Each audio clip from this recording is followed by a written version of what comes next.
তুরস্ক ইরানের পাশে থাকার ঘোষণা দিয়েছে। বিষয়টি হলো আলী খামেনি এখন কোথায় আছেন কেউ জানে না। এবং আরেকটি বিষয় আছে যে ডোনাল্ড ট্রাম্প এরদোয়ানকে দিয়ে, শুনেছি কয়েকটি সূত্রের খবরে, আলী খামেনির সাথে কথা বলতে চেয়েছিলেন এবং এরদোয়ান এই বিষয়টিতে রাজি হননি, কারণ ডোনাল্ড ট্রাম্প বরাবরই মিথ্যাচার করেন, মানে মৃত্যু টাইপের একজন লোক। তিনি আলী খামেনির সাথে কথা বলে তার অবস্থান ট্রেস করার সুযোগ নিতে পারেন। তবে তুরস্ক হতে পারে আলী খামেনির পরবর্তী জায়গা, এমনটিও শোনা যাচ্ছে কয়েকটি সূত্রের।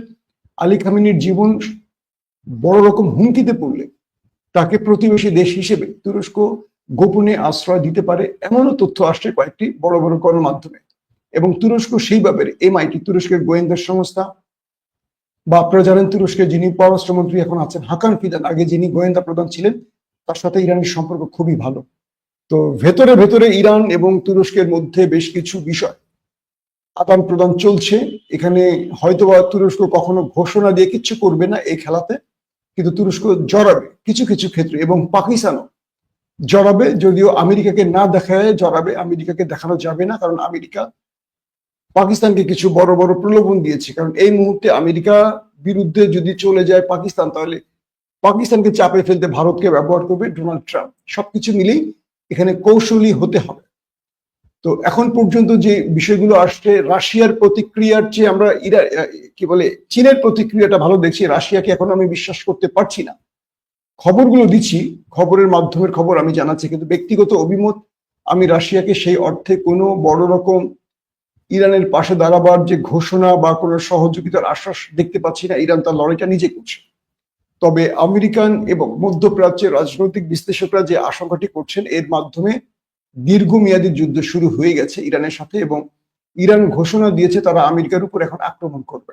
অর্থাৎ আমেরিকার যে কোনো বেইজে আজকে থেকে আক্রমণ শুরু হতে পারে।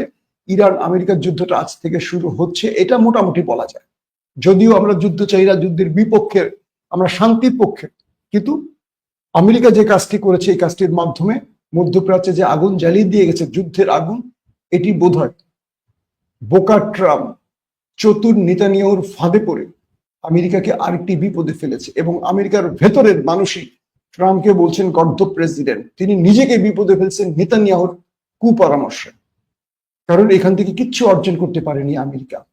দর্শক, এখনকার মতো বিদায় নিচ্ছি। ইনশাআল্লাহ আজ সন্ধ্যা 7টা, 7:30টার দিকে আরেকবার চেষ্টা করব ব্রেকিং খবর নিয়ে হাজির হতে, এবং রাত 11টা, 12টার দিকে আবারও আসার চেষ্টা করব।